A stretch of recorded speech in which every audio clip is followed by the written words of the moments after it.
There's few players in the NBA that come with more drama than Jimmy Butler. He's bounced around from team to team, and no matter where he goes, he eventually makes headlines. On the surface, it's easy to blame him because he's what you'd call the common denominator, but once he got to his fourth team, the Miami Heat, it seemed like the perfect fit. A gritty player that just wants to win, and a tough team that holds his players accountable. With Jimmy, Miami was a threat to win the Eastern Conference every year, making it to the finals twice. Then, after 6 years, Jimmy demanded a trade. He and the Miami Heat engaged in a public battle where neither side wanted to budge, and just like that, Jimmy Butler is having problems with yet another team. This leads to the question, how do we get here? And even more important, is Jimmy the problem? The answer is, it's complicated. Jimmy Butler's reputation at the moment is as clubhouse cancer, basically, as locker room cancer. There's no other way to say it.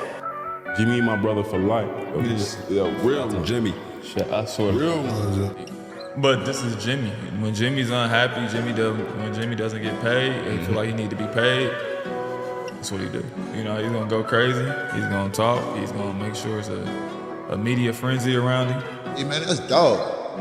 That's dog. You put a dog in a kennel with other dogs, he gonna make a pack. Yeah. You throw him in a kennel with some cats, and he gonna bark and bite motherfuckers. Y'all gonna think he crazy.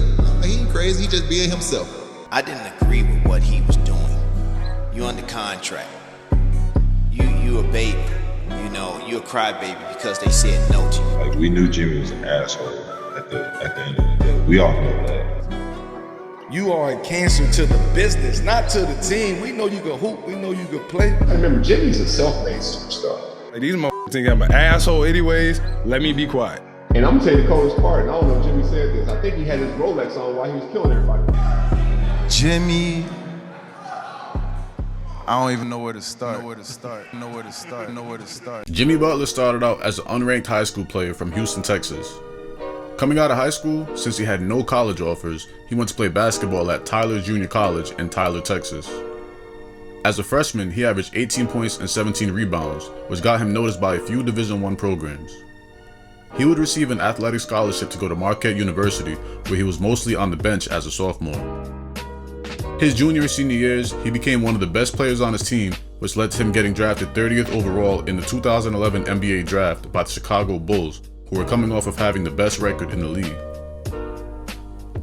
He was drafted by Chicago to be a role player, which is exactly what he was in his first few seasons.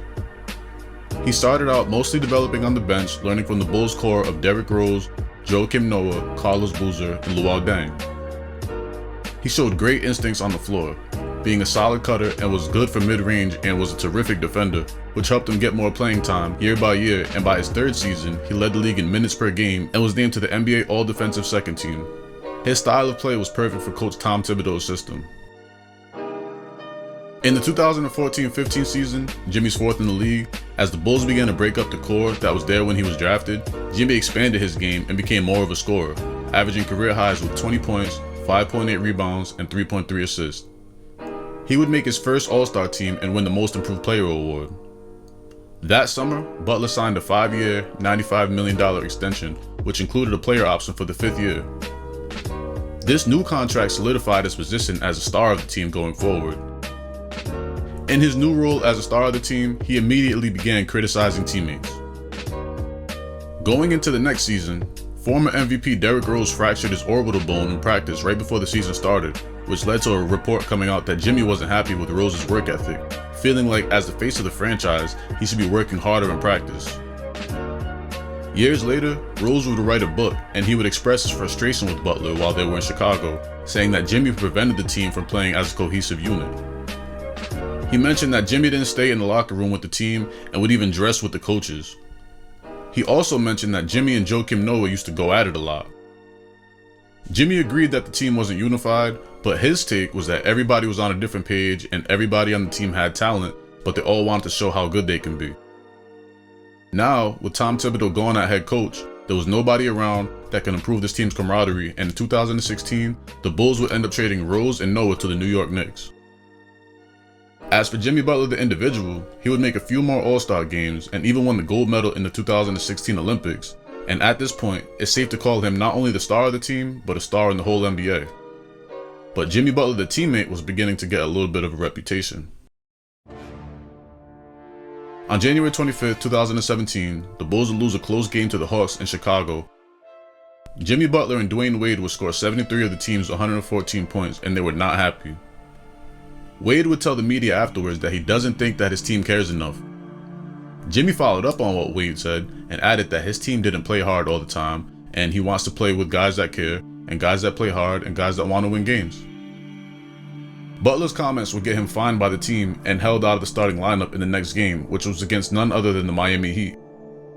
Rajon Rondo, who was the Bulls' backup point guard at the time, appeared to respond to Butler and Wade's comments with an Instagram post where he would post a picture of he, Paul Pierce, and Kevin Garnett, who all won a championship together, with a lengthy caption comparing those vets with the Bulls' current vets, Jimmy Butler and Dwayne Wade.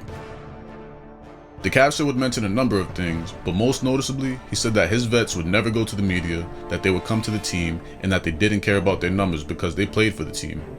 He ended his caption by saying, "The young guys work, they show up, they don't deserve the blame. If anything is questionable, it's the leadership." This was at the time swept under the rug.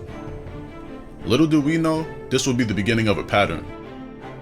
Also happening this year is Jimmy was looking to get a max contract extension from the Bulls, even though he still had years left on his current deal. The Bulls felt like they couldn't win a championship with Butler as their lead guy, and now they were looking at him like he wasn't worth the headache that he comes with, so they didn't want to give Butler the max contract that he was looking for. Thus, after the 2016-17 season, he was traded to the Minnesota Timberwolves in exchange for Zach LaVine, Chris Dunn, and the right to the 7th pick in the 2017 draft, which wound up being Lauri Markkanen. Imagine how much of a problem you have to be an All-NBA, All-Defensive, All-Star Olympian that's 25 years old, just entering your prime, and the team trades you for a bunch of unproven pieces. Former NBA player Antoine Walker provided some additional insight as to why Butler was traded. Jimmy Butler's a young guy killer. He's a very selfish player in the sense that, he comes in, take care of his business. He's a very hard worker. Can't doubt that his game has improved tremendously since when he got in the league. Actually surprising to me. I never seen a guy come into the league not able to score the basketball, and now he's one of the more prolific scorers in the league. He's just a bad locker room guy. A lot of outbursts took place throughout the season with the coaches, with the players, and you're trying to build something, especially in Chicago, and he's going to be your best player. He has to be a leader on and off the court, and he did a poor example of that, and I think that's why the Bulls kind of parted ways with them. Quick side note, who asked Antoine Walker what he thinks about this? He played his last NBA game in 2008, and we're talking about a situation from 2017. How does he know what's going on in the Bulls locker room? Mind you, he is from Chicago, so he may have had some ties in that building, but he never played for the Bulls. I'm looking it up right now. He's never been a coach for the Bulls, was never an assistant, was never part of their staff, media team, nothing. It's crazy because I used this quote from him because what he said would prove to be true, as we're about to find out. I just thought it was hilarious, like, hey, Jimmy Butler just got traded, let's call Antoine Walker for more details. That's just so random, but shout out to Antoine Walker. You know what, I'm actually gonna do a video on him, but moving along. Jimmy Butler to the Timberwolves looked like a promising situation. He was added to a team that had core pieces of Andrew Wiggins and Karl Anthony Towns, two former #1 picks still in their early 20s. The team was coached by Jimmy's old coach Tom Thibodeau, who gave Butler a chance in Chicago, and he knew how much he can add to a team. These new Timberwolves looked like a solid team that could compete in the Western Conference, where they were the 3rd seed throughout the year, until Butler injured his meniscus at the end of February and had to get surgery and miss time. By the time he came back in early April, the team slid to the 8th seed, barely making it into the playoffs, and in the first round, they would lose to the Houston Rockets in 5 games. Then, more drama would erupt. After the Wolves' blowout loss to Houston in Game 5, the Wolves flew back to Minnesota, but Jimmy decided to get on his own flight and go to Los Angeles to start his vacation early. In doing this, he skipped his team's exit interviews. Clearly there was tension building between Jimmy and the Timberwolves. He had 1 more year left on his contract, and he's been wanting a new contract since he left Chicago. The thing is, the Wolves offered Butler a 4-year deal worth $100 million, which would get him $25 million a year, and he turned that down. The max he could have gotten was $190 million over 5 years if he stayed with the Wolves, or $141 million over 4 years if he was to sign with another team in free agency. So he was worth up to $38 million a year for 5 years if he re-signs, and $35 million a year for 4 years if he leaves. Understandably, he didn't want to take a pay cut and only make the $25 million a year that the T-Wolves offered him, but they didn't have enough money to pay him what he was worth. Why didn't they have enough money for him? Well, earlier in the season, the Wolves signed Andrew Wiggins to a 5-year, $148 million contract. Then, to make things worse, Karl Towns' contract was up for an extension, and it seemed like the Wolves had every intention of giving him the Supermax, and on September 18, 2018, they did just that, signing Towns to a 5-year, $190 million extension. This clearly pissed Jimmy off. He's already had issues with both Towns and Wiggins during his one season in Minnesota, calling both of his teammates out throughout the season for their lack of competitiveness and for just being all around soft. Jeff Teague, who was a Wolves starting point guard at the time, talks about a conversation he had with Jimmy about Towns and Wiggins. So we got to practice and I seen Cat and I'm like, hey, he the best player on the team. And Jimmy like, he the best one. Then I'm like, Wig dynamic too. He be like, they're gonna be the main focal point. I'm gonna do all the little things. About game 4, nigga Jimmy said, fuck this shit, T. This ain't gonna work. I said, what's wrong? He's like, I thought they was something else. They ain't. Now, the two players who he proved he was better than both got paid before him. I'm not gonna lie, if that were me, I might be a little bit mad too. So this is me thinking from Jimmy Butler's perspective. Before I came to Minnesota, you guys were one of the worst teams in the league. Then I get there and carry this team to the 3rd seed in the West. I get hurt, and the two guys that were the future of the team, Wiggins and Towns, couldn't even hold down our spot in the standings, and we almost missed the playoffs. I actually had to come back early from injury just for us to make the 8th seed, and you want to pay those guys over me? I get it, Jimmy. I definitely understand your frustration. But this is where it gets crazy. Towns signed his extension on September 18, 2018, and the very next day, on the 19th, Jimmy officially requested a trade. He was fed up.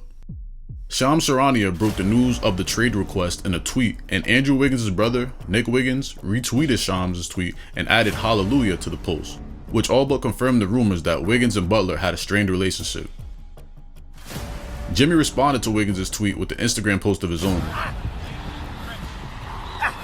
Hallelujah. Keep that same energy. Let the church say amen. I'm still kind of confused why he did a little sprint before he said what he said, but whatever. Jimmy sat out the entire preseason, and he didn't make a return until October 10th, which is a day that'll live in infamy in the NBA. Jeff Teague paints a perfect picture of what happened that day. So we were at practice one day. Jimmy ain't came to no workout. So workout start in September, we don't see Jimmy.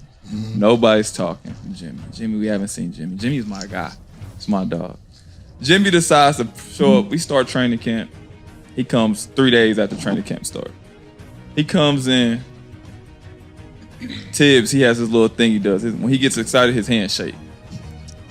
His hands shake like this. So Jimmy walk in, his hands start shaking. We all laughing. We like, boy, look at Tibbs, boy. That boy hype. Look at him. What the? We all think Jimmy about to practice. Like, Jimmy want a new contract. Jimmy want a new contract. We think Jimmy gonna practice. Jimmy ain't practicing. Jimmy laying on there getting stretched out. Give him a massage while we running laps. We diving for loose balls. Tibbs said, we're gonna scrimmage. Jimmy hop up. I'm playing. Tibbs' hand go crazy. I'm talking about this one going super crazy. He like, starters, Jeff, Jimmy, Wig, Taj, Cat. Jimmy said, I ain't playing with them. Jimmy said, I'm playing with them. He picked the Bad News Bears. It was there, no offense, but everybody in there, they wasn't gonna make the team. He like, I'm playing with them. We playing first game. All right, we play first game. Jumped the ball. He's like, I got Cat. I was like, oh shit. So Jimmy and Cat ain't like each other. That's another part of the story I'll get to one day. They ain't like each other. That gets real funny when they don't like each other. So they jump the ball. We throw it to Cat first play. Jimmy steal it. Go down, score. They go down, score. Like, come on, Cat, post his little ass up, man. He can't guard you, blah, blah, blah. Jimmy like, fuck out of here. He trash. Da, da, da, da. Steal the ball again. They go down and score. Jimmy start talking to the GM. Everybody in the gym. Y'all better mother effing pay me. I'm like that. I'm like, he is nuts. We keep throwing the Cat. Cat finally scored. He too little. I'm like, yeah, Cat, talk to that motherfucker, man. He ain't nothing. Da, da, da. Boy, they go on this 10-0 run. They dunking, hitting threes. Jimmy ain't scored at all. He just stealing the ball and passing to people, getting assists, just playing the right way. But he like doing everything. Time run out. They win. They beat us like 18-6, right? Man, Jimmy going crazy. Y'all think that team can win without me? I'm him. Pay me. Pay me. Mind you, he ain't took off his Jordan warm-up yet, right? He finally takes it off. He got the Timberwolves shirt on, but he cut the Minnesota out so it's just chest. Wow. He cut the Minnesota out the shorts. It's just shorts. He out here with a hole in the middle of his shirt, on the middle of his leg. So I'm crying now. Yo, I'm crying. I'm like, yo, bro, crazy. But I ain't realized like he just beat us with the D-League team, G-League team. So I'm like, I just beat them with the G-Leaguers. This is your starters? So now I'm laughing. I'm still crying, laughing, but I'm like, hold on, he talking about me. Yeah, nigga. Yeah, I'm one of the starters. I'm like, hold on. Like, so I'm mad now. To me, all of us like, nah, F that. Like, we got to play again. So Tibbs like, nope, second unit, you got them. They beat the second unit. So we turned up. We all on sideline. Yeah, hey, come on, let's go. Yeah, we talking crazy. Jimmy just darts to the locker room. I'm talking about run fast as hell. And we all run the locker room like, Jimmy, bring your ass back out here. We want to play again. Jimmy gone. Jimmy gone. Jimmy at home. We keep playing. We have practice for like another hour. We all showering.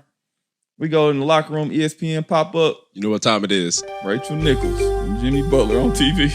We like, what the?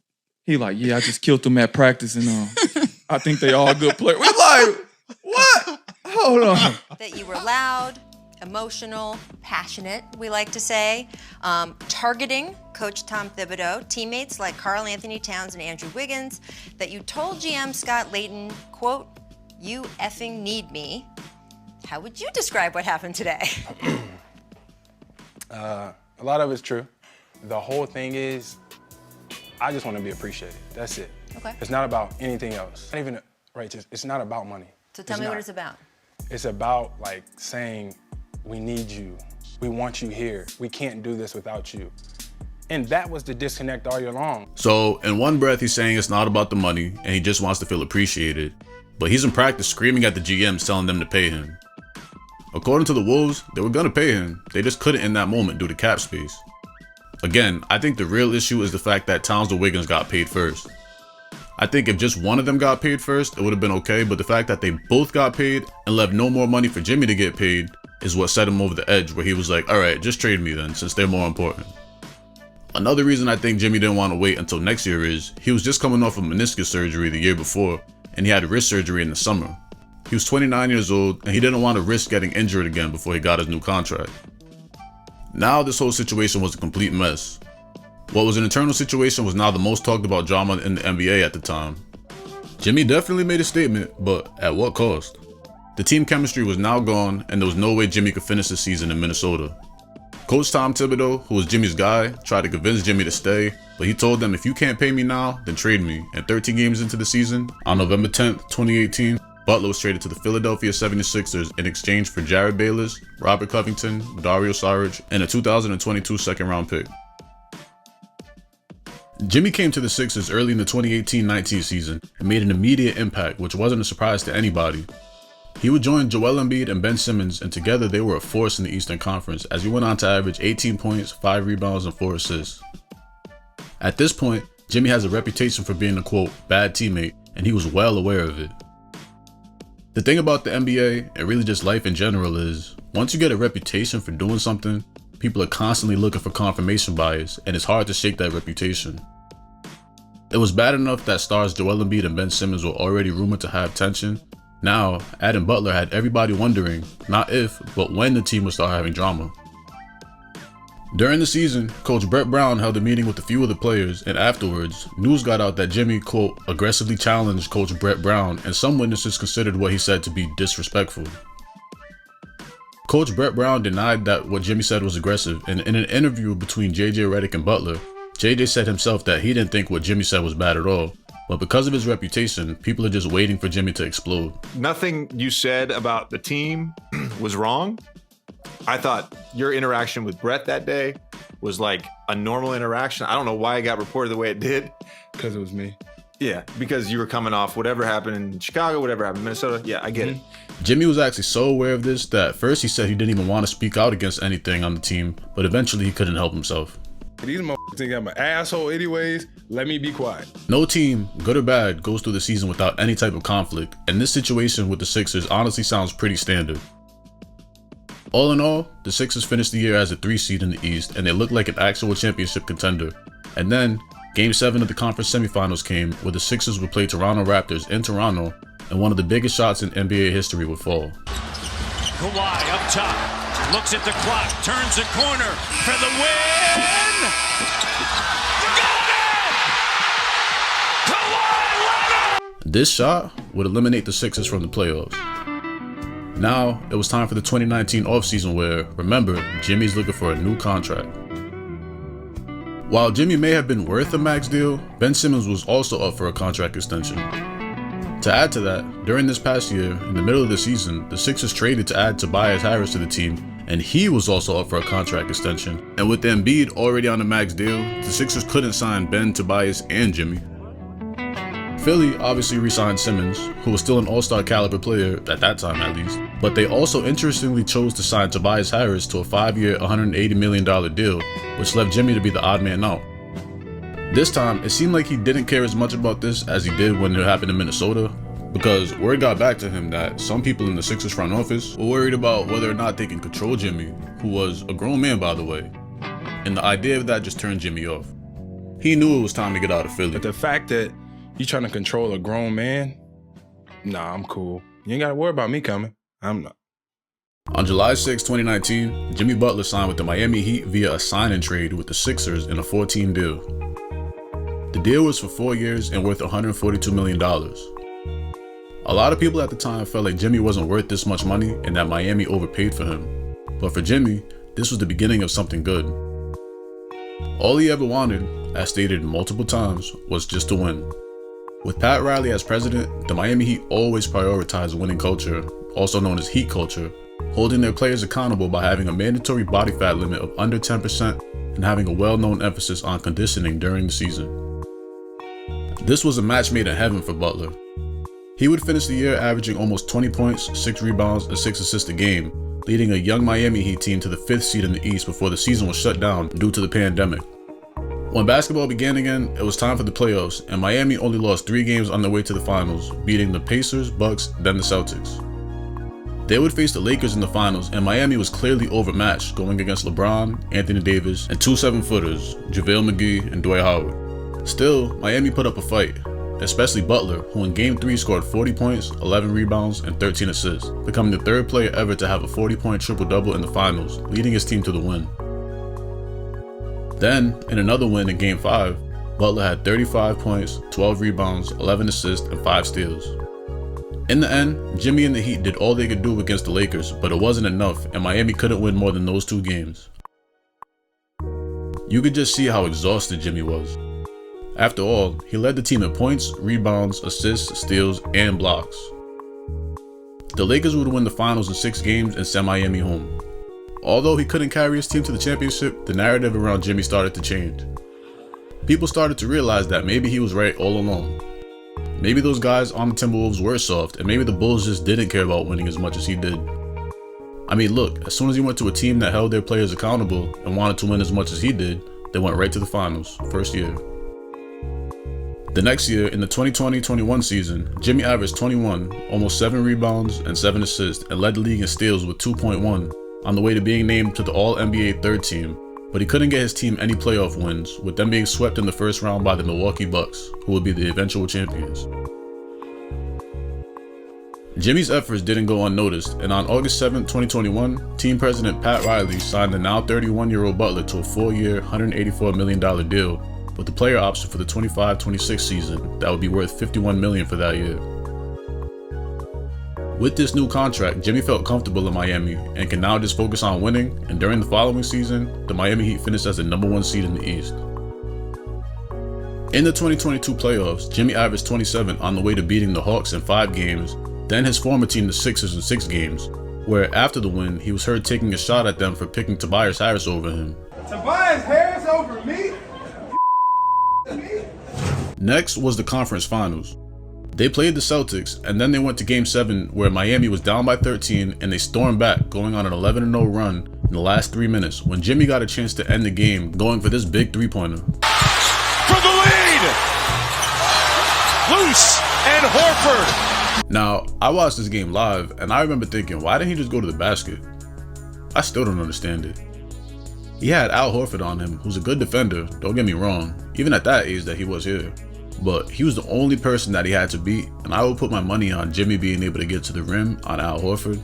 And that would have tied the game, but he chose to go for the harder shot to try to take the lead instead, and he missed it. Barely, but he still missed it.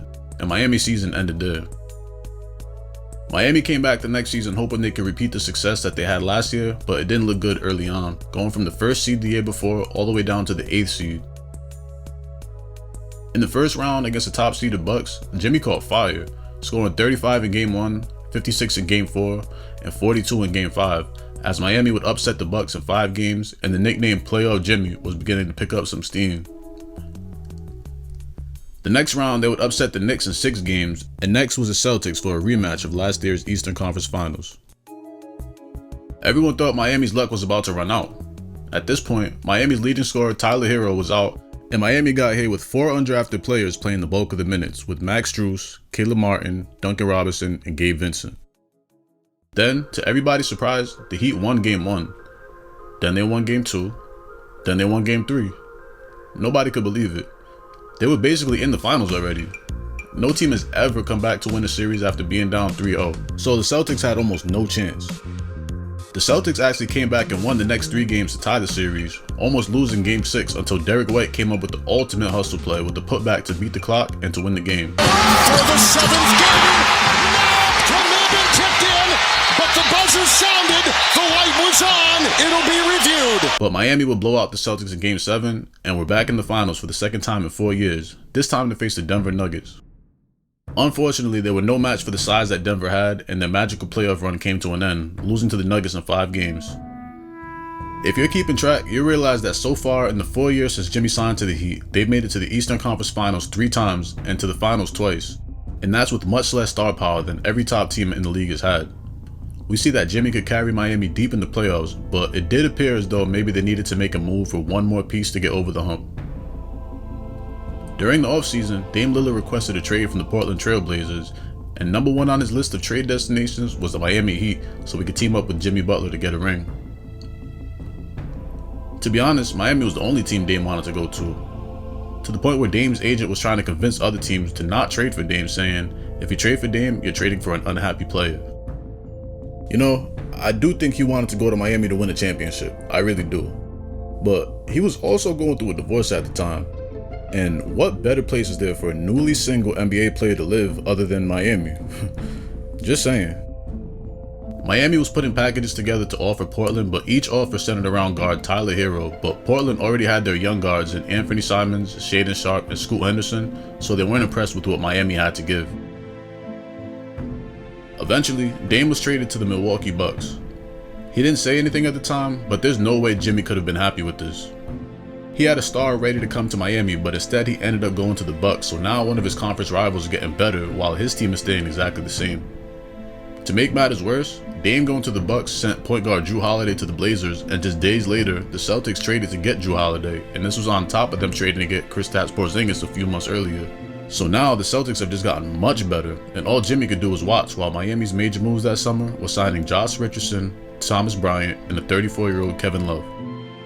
Nonetheless, it wasn't time to make excuses, it was time to play the 2023-24 season out. Well, the Heat finished as an 8th seed, but Jimmy sprained his MCL in the play-in game versus the Sixers, and he had to miss the first round of the playoffs, where Miami would lose in 5 games to the Celtics. After the loss, Jimmy was seen talking to a fan, and he tells him that the Celtics and Knicks would have been sent home if he was playing. Video this. You got it? Yeah. 1, 2, 3, action. If I was playing, Boston would be at home. New York, damn sure would be fucking at home. What that mean to me? Surprisingly, Pat Riley came out shortly after and responded to Jimmy's comments. You know, for him to say that, you know, I thought, is that Jimmy trolling or is that Jimmy serious? You know, if you're not on the court playing against Boston or on the court playing against the New York Knicks, you should keep your mouth shut. And you're criticism of those teams. Now, if you're thinking that it's out of the ordinary for a team president to publicly criticize a statement made by one of their players, well, you're right, but Pat Riley isn't your ordinary guy. Let's talk about him for a second. Pat Riley started out as a player on the Lakers in 1967, winning a championship in 1972 before retiring in 1976 and becoming an assistant to the Lakers head coach Paul Westhead in 1979. Riley took over as a head coach in 1981, and that would be the beginning of the Lakers' Showtime era. Not only was he instantly a great coach, his expensive suits and slick back hair suited the Hollywood Lakers image perfectly. The Lakers would pretty much dominate the 80s, with Riley leading them to 4 championships in the decade. He would step down in 1990, then coach the Knicks from 91 to 95, making 1 finals appearance in 94.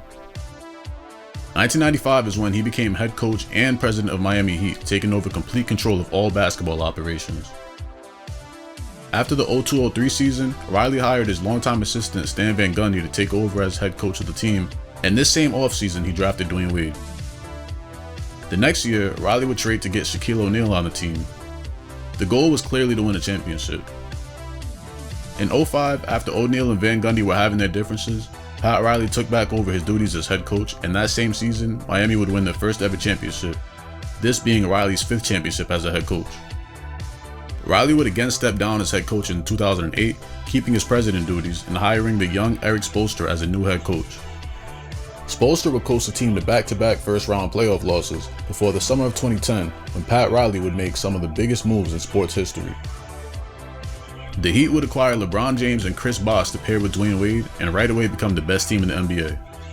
Miami would go on to make 4 straight finals appearances, winning twice in 2012 and 2013, giving Riley 2 championships as an executive, before LeBron went back to the Cleveland Cavaliers in the summer of 2014, and Miami hasn't won a ring since. I say all that to say, Pat has a history of winning, and he knows what it takes to win a championship. He also has a history of something else though, and that's running a tight ship. When he was on the Lakers, according to Magic Johnson, Pat Riley was allegedly so controlling that he gave players assigned seats on the team plane, and if they didn't sit where they were supposed to, he would lower their playing time in the following game. This need for control would become even more clear in 1995, while Riley was coaching the Knicks. The Knicks offered him a contract extension, but Riley wanted more than to just be a coach. He wanted a promotion to the team president and a stake in ownership. The Knicks immediately said no, and by the end of the 95 season, Riley let the Knicks know via fax that he'll be accepting an offer from the Miami Heat to be their new coach and team president. Side note, that right there is a lesson. If your company won't promote you, find you a new company that will. Now, Pat had full control over a team like he always wanted. In the NBA, where star players control most of their organizations, the Miami Heat were different, and that's because of Pat Riley. He doesn't hesitate to let you know that nobody is bigger than the program. In the 07-08 season, when point guard Jason Williams showed up a few minutes late to practice, Riley tried to kick Williams out of practice when Shaq intervened, leading to a big argument that almost got physical. He pointed right at you, you can leave. Shaq was like, nah. And I was like, that's when it started. That's when it started. Shaq said, don't go no well. So I'm like, well, I'm me. I'm like, who am I? Like, I gotta go. That's Pat Riley. I gotta go. He told me to go. I'm finna get my ass up out of here. Shaq, no, get your clothes on. You ain't leaving long. You ain't leaving long. Then Shaq and Rouse get into it. That's when I just said, you know what? Shaq gonna kill this old motherfucker. Let me just try. Hey, big fella, you'll hurt this. Man, Shaq pushed me out the way, man, like a little shouty, man. I just walked away and went to shoot free throws like with D-Wade. I said, man, I ain't getting into that. A few games later, Shaq was traded. In 2010, when LeBron arrived, within a few months, he was asking Riley to fire his young coach, Eric Spoelstra. Any other team in the league would have granted LeBron's wishes, especially at that time, but Riley told him, look, Eric is the coach and I support him, and that's it. Allegedly, and big emphasis on allegedly, the final straw between LeBron and Pat Riley was over cookies. And Pat Riley loves control, so he loves micromanaging everything. Bron's like, don't treat me like a baby, in a sense, right? So on the plane, Pat Riley decided to say, you know, we all going on a diet. Get all the sweets, all the stuff off the plane. Bron comes on, hey stewardess, can I get the chocolate chip cookies? And it was like, oh yeah, we don't have any more cookies on the plane. He's like, no, they over there, boom, boom, boom. It was like, no, Pat Riley had everything thrown off. So did he know those were my cookies? Yeah, he kind of actually said, I don't care whose cookies. And, you know, everybody's trying to keep their head down because they don't want to make eye contact. And right there, oh, this is personal. Yeah. Now, I say allegedly because Gilbert Arenas is the first person to put this story out here, but he wasn't there, and he wasn't a part of this team. So you can only take his information with a grain of salt. But this story is a little too detailed for somebody that wasn't there, so he must have heard it from somewhere.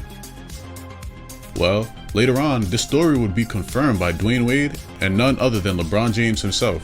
This is the moment this was the first moment where I had an inkling that LeBron may not be back. One thing you don't do is fuck with LeBron cookies. No. This is serious. Like, he loves chocolate chip cookies.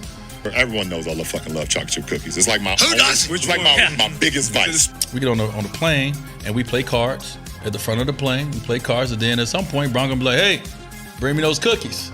The ladies on the plane were making chocolate chip cookies. Yeah, so they were making them and bringing them because we had the same ladies all the time, you know. And every time they knew I loved chocolate chip cookies, so they would get on. I would. Hey, soft, with a little crispy edge. Oh, yeah, perfect. Yeah, perfect. And I would get on, and they already knew. They'd bring me 2 cookies, and I'll get the gambling with the guys, and I got my cookies, and we good.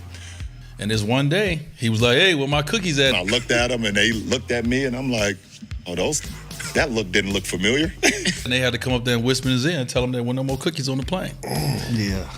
And I asked him, I was like, "We got the?" He was like, "No, we're not allowed to. No more cookies on these flights." What?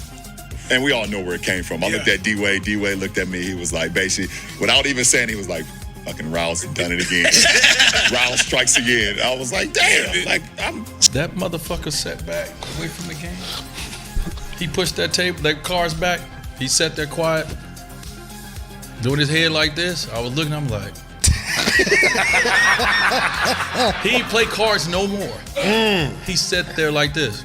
It was too much micromanaging at that point. Like, you're talking about a team who's 4 finals in a row. Right. You don't need to micromanage us. And I felt that Rouse he went a little too far with his micromanaging at points like that. You a grown man. You don't take the cookies away from us. And this seems small, but we get on it and change all the chips. You got the shit that gets you through. Yeah. When I get on this plane, I want this because this is what gets me through. Like, I gotta have my comforts along the way, or I ain't gonna be me.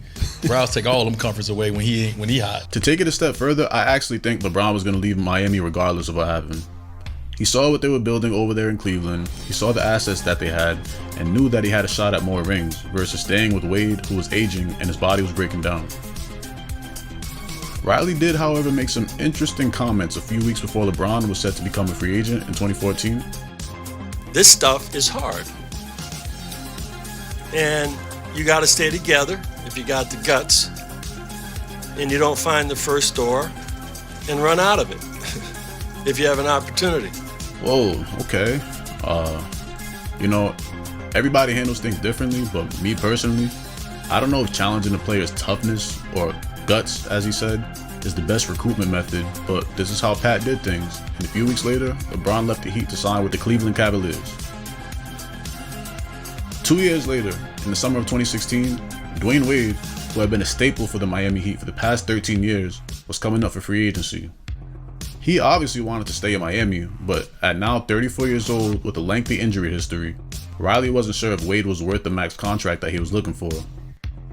He prioritized signing center Hassan Whiteside over Wade, which in hindsight may sound ridiculous, but at the time, Whiteside had just come off a year averaging 14 points and almost 12 rebounds while leading the league in blocks with 3.7 and finishing 3rd in Defensive Player of the Year voting. Aside from re-signing Whiteside, Riley was trying to make a major push to sign Kevin Durant, who was also a free agent at the time, so he wanted to save the money. Wade saw the writing on the wall and chose to sign with the Chicago Bulls to team up with, you guessed it, Jimmy Butler. So, we see how Pat Riley handles his stars and how Butler handles his teams, which brings us to where we are today. We left off at Jimmy saying if he was playing that the Knicks and the Celtics wouldn't stand a chance, and Riley telling him to basically shut up and dribble. Now on the surface, it didn't seem like that big of a deal, but Riley said a few things in that interview that were worth noting. He started out by questioning the availability of his team.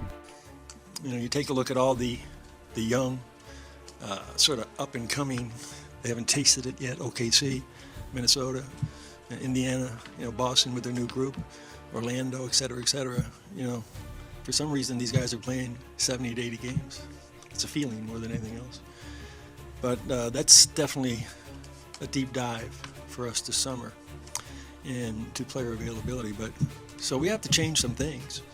It seemed like a general statement until he was asked specifically if he would offer Jimmy a contract extension, and responded by saying, yeah, that's a big decision on our part to commit, that kind of those kinds of resources, unless you have somebody who's really going to be there, available every single night. That's the truth. So now he's directly saying that basically Jimmy's availability is the main thing holding him back from getting a contract extension. There's something to that. Jimmy has now played 5 seasons for the Heat up to this point, and he's never played more than 65 games for them. Some of those games he's missed were for questionable reasons like rest or mysterious illnesses. Going into the 23-24 season, the NBA implemented a rule saying that a player must play a minimum of 65 games to be eligible for any regular season awards. Reporters asked Jimmy how he feels about this, since he normally doesn't play 65 games in a year, and his response was, "What you think? You think I'm worried about some reward? Only reward that I give a damn is those banners over there, and that's what I told Spo and told Pat and told my guys that I'm gonna help us get. I don't even know in this season." This can be looked at as Jimmy just wants to win championships. He doesn't care about individual awards. But it can also be looked at as Jimmy just doesn't care enough to play regular season games. So Riley was then asked if the team wants Jimmy to play more. How did you feel at those moments to see the missed time, sometimes in crucial games? We had a discussion with his agent about that. That was discussed thoroughly. Pat has now made it 100% clear that he wants Jimmy to play more games, but he was clear in saying that he does not want to trade him. You then at that point have to at least be open to considering a trade for Jimmy. No. Not right now. The problem is that Jimmy already has a history of missing a lot of games, and now he's 34 years old, turning 35 in September. Jimmy himself even alluded to the fact that his body might be breaking down on him. Who is your toughest opponent in the NBA right now? My toughest opponent in the NBA, toughest opponent in the NBA is Father Time. I'm not getting any younger. I'm getting older, and I know I can compete with the best of them. But as you get older, stuff happens. Your body doesn't hold up as well. All of that good stuff. So I would say Father Time. I still feel great at the age of 34, going on 35. But Father Time is undefeated, so they say. So going into this 2024-25 season, Jimmy has 2 years left on his deal, but being almost 35 years old, is looking to sign a long-term deal ASAP to secure his future. Pat Riley, knowing that there's 2 years left, is in no rush, and now the conflict begins. November 8th, 8 games into the season, Jimmy sprained his ankle against the Denver Nuggets 6 minutes into the game. He didn't return to the game and would go on to miss the next 4 games. This is already a bad start to a season where Pat Riley said he would like to see him be more available before giving him an extension. Butler, who's already shown that he'll force his way out of an organization if he doesn't get what he wants when he wants it, may already see the writing on the wall in Miami. On December 10th, Shams Charania released a tweet saying that Jimmy was looking to be traded to a contending team and Miami was listening to offers. The next day, Shams specifically said that Jimmy's agent, Bernie Lee, indicated that he was open to going to Phoenix, Dallas, Houston, or Golden State.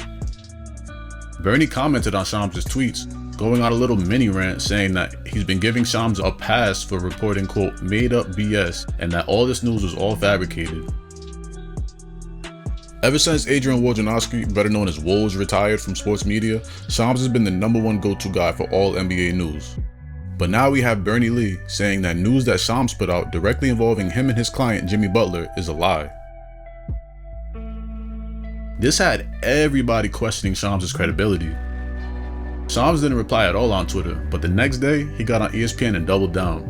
And then I saw Jimmy Butler's agent come out and say something about your reporting on that particular story. I know you wanted to comment about that. I want to hear what you have to say. I 1000% stand by my reporting. It's fully vetted, and as a professional, that's what I do. That's what I get paid to do. That's what I'm going to do. Report truthfully and accurately. That's what this is. Period. So now, we don't know what to believe, but people did notice that during the season, Jimmy had dyed his hair blonde, blue, and red, which fans noticed matches the team colors of all the teams that it was reported that he wanted to play for. Blonde for the Warriors, blue for the Mavericks, and red for the Rockets. Then, the day that Shams reported that he also wants to go to Phoenix, he showed up at his game against the Raptors with orange hair, matching the Phoenix Suns team colors. This is the point where I would say it's getting a little weird. After Jimmy returned from his ankle injury in early November, he played 10 games and actually played well, leading up to a December 16th game against the Pistons where he would score 35 points, 19 rebounds, and 10 assists. The very next game on December 20th against the Thunder, he rolled his other ankle in the first quarter, and then went back to the locker room. Even though it was his ankle that he rolled, it was reported that he was out for the rest of the game due to an illness. He would end up missing another 5 games. During his time off, on Christmas, Shams again reported that Jimmy officially requested to be traded by the February 6th trade deadline. Now that it's official, it's like, what was the point of his agent Bernie Lee cursing Shams out? He did all of that, made a huge scene, called Shams a liar just for everything Shams said to be true, even down to the team that he wants to go to. Pat Riley put out a statement that Miami won't be trading Butler, which they don't have to do. He's under contract for 2 more years and is making $49 million this year and can make $52 million in the 2025-2026 season. Jimmy returned to the court on New Year's Day for a back-to-back and scored 9 points in each game and took a total of 11 shots.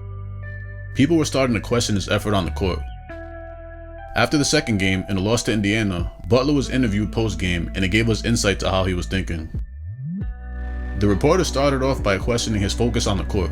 Jimmy, how would you describe how you felt about your performance and focus tonight? I felt great. I feel like I was focused. I feel like I did my job, or what at least my job is now. When you say what your job is now, we're sort of not used to see you standing in the corner for extended periods like that. Is that a change in the team approach that has cast you that way? And for you to be your best version of yourself, can that be your role and you thrive to the best of your ability? It can be my role here, but I mean that's not what I'm used to being. I haven't been that since, I don't know, my first, second, third year in the league, where I just went out there and played defense. So right there, he just said something very important. He thinks that his role is being diminished and that they're phasing him out of the offense. To play devil's advocate, this could be a tactic by the front office. Involve him less in the offense so that his production drops so it could look like he's not an effective player anymore and you don't have to pay him as much. But if you look closely at the film, Jimmy's not being as aggressive as he normally is. And here's a chance for him to move and grab an offensive board, but he seems disinterested. Then a reporter asked him the question of the day. What do you want to see happen? What do I want to see happen? I want to see me get my joy back from playing basketball. And wherever that may be, we'll find out here pretty soon. But I want to get my joy back. I'm happy here, off the court. But I want to be back to somewhat dominant. I want to hoop. And I want to help this team win. Right now, I'm not doing that. Can you get your joy back here on the court? Probably not. Translation, I'm not happy playing here. I want to go somewhere where I'll be happy to play. I love the city of Miami, but this team is horrible and they're not giving me the ball. I want to go to a winning team with enough cap space to pay me $60 million a year, and that's it. Now, I find it interesting that he's frustrated with his usage going down, but the teams that he wants to go to, the Mavericks, the Warriors, the Suns, and the Rockets, all have high volume scorers, and he'll be the third option on each of those teams besides the Warriors, where he would be the second option, which is what he is now in Miami. As we saw when he forced his way out of Minnesota, he doesn't just outright say, I want a new contract and I won't play hard until I get it. No, he's gonna make it about other things like, oh, I just want to be appreciated, or I just want to help this team win, but my usage is down, so I can't do that. We can all see what it is. He wants to get paid, and I don't blame him. But it's the behavior that comes with Jimmy wanting to get paid that gets him his reputation. After his post-game comments, the very next day, Pat Riley finally had enough and suspended Jimmy for 7 games for what was called multiple instances of conduct detrimental to the team. This suspension would cost him $2 million. The Heat then put out a statement saying that he doesn't want to be a part of the team anymore, so now they'll listen to trade offers. While he was suspended, his camp had to put out a statement to save some face. Remember earlier when I mentioned that going into last year, the 23-24 season, that the Heat only made a few moves in signing Josh Richardson and Thomas Bryant? Well, apparently Jimmy had a huge problem with that. Sources said, and I quote, "Frustrations over the other contenders being more aggressive, the defending Boston Celtics acquiring Kristaps Porzingis and Jrue Holiday, the Milwaukee Bucks traded for Damian Lillard, have left Butler disappointed with the Heat seemingly not being as ambitious. Last year seemed to mark a crucial pivot point as Miami brought in Thomas Bryant and Josh Richardson to bolster its roster, which left Butler feeling like he had to do the impossible again. So he decided to run with the 'I need help' narrative. In theory, Miami was overachieving with the roster that they had, but to publicly say you need help is basically saying, this team is garbage, bring me some better players in here because I'm the only good player on this team and I can't win with these guys. That's what you're saying when you come out and say I need help. And if anyone disagrees with me, please let me know in the comments. I'd love to hear this.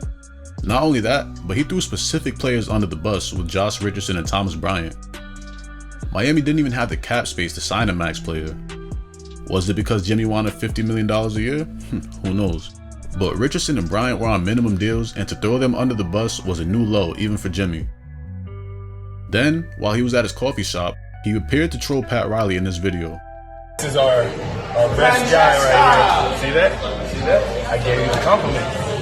That's what bosses do. We build you up. We don't break you down. That's it. This showed that he didn't like those comments from Pat Riley when he told him that if he's not playing, he needs to shut his mouth. He returned from suspension on January 17th and lasted 3 games, including a game against Portland where he wore some shoes that appeared to have the Phoenix Suns team colors on them. Then, on the night of January 22nd, the team suspended him again for missing a team flight to Milwaukee.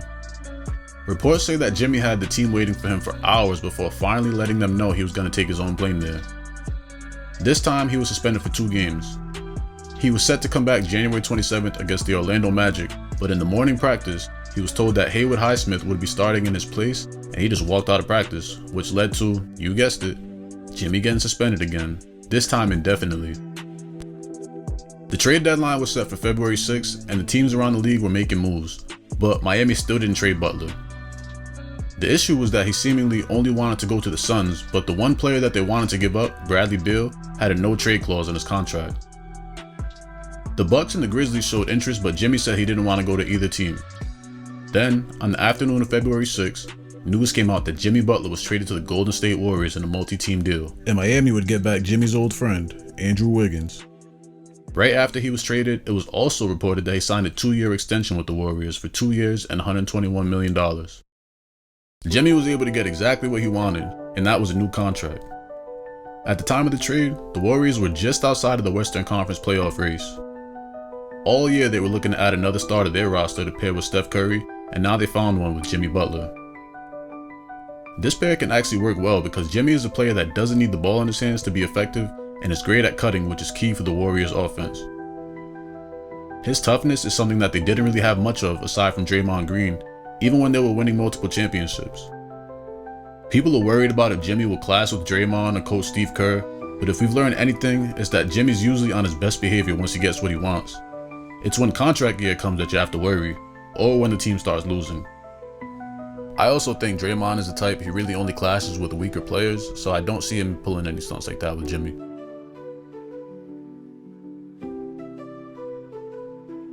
Is Jimmy the problem? I'll say this, it's not a black and white answer. Not everybody is always wrong, and even a broken clock is right twice a day. He chastised his younger teammates in Chicago, then in Minnesota, but I actually agreed with the stance in Minnesota. Wiggins and Towns should have been stars at that point, but Jimmy saw that they weren't built for that, so he took over, and that led to team success until he got hurt. I don't think he did anything wrong in Philly, and the media was just looking for drama that wasn't there.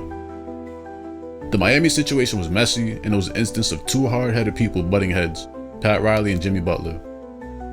An unstoppable force met an unmovable object. Jimmy is a great player, but the problem is, when he wants a new contract, he starts to act childish and unprofessional. Plenty of players want new contracts, and if they don't get it, they don't go on the court and give half effort. Even worse is that he's asking for these contracts 2 years before his current contract ends. Another thing is that he seems to get a little jealous when his teammates get paid before him. He did so with Wiggins, Karl Towns, then Tyler Hero and Bam Adebayo. Listen, he's going to be one of the best players in the league when playoff time comes around, but if he doesn't get a new contract 2 years early, then he's going to demand a trade. That's the Jimmy Butler experience. I think him on the Warriors is a great fit, and time will tell if it'll work out.